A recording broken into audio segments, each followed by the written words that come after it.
Cea mai mare bogăție sunt copiii mei. Nu-mi văd viața cum ar fi, Doamne, fără ei.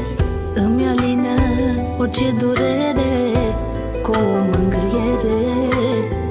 Copilașii mei frumoși, cea mai mare avere, cea mai mare bogăție sunt copiii mei.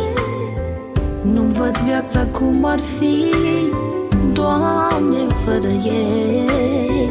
Îmi alină orice durere cu o mângâiere.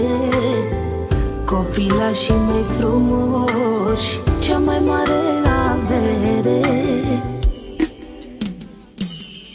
Copiii mei sunt tot ce pot iubi, doar pentru ei trăiesc în fiecare zi.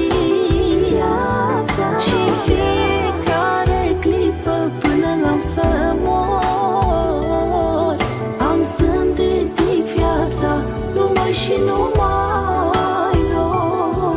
Copiii mei sunt tot ce pot iubi, doar pentru ei trăiesc în fiecare zi.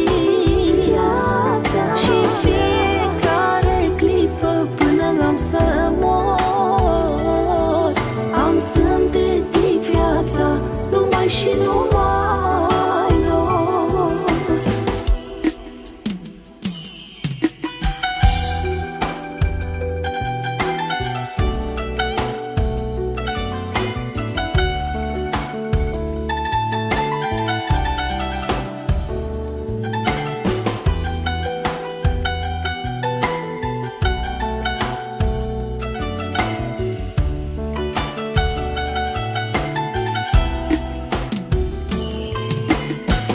Cum e viața fără ploaie, fără pic de soare, fără copilașii mei, n-am nicio alinare.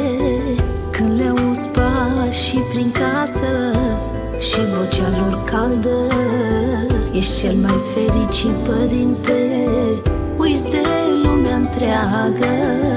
Cum e viața fără ploaie, fără pic de soare, fără copilașii mei, n-am nicio alinare. Când le auzi pașii prin casă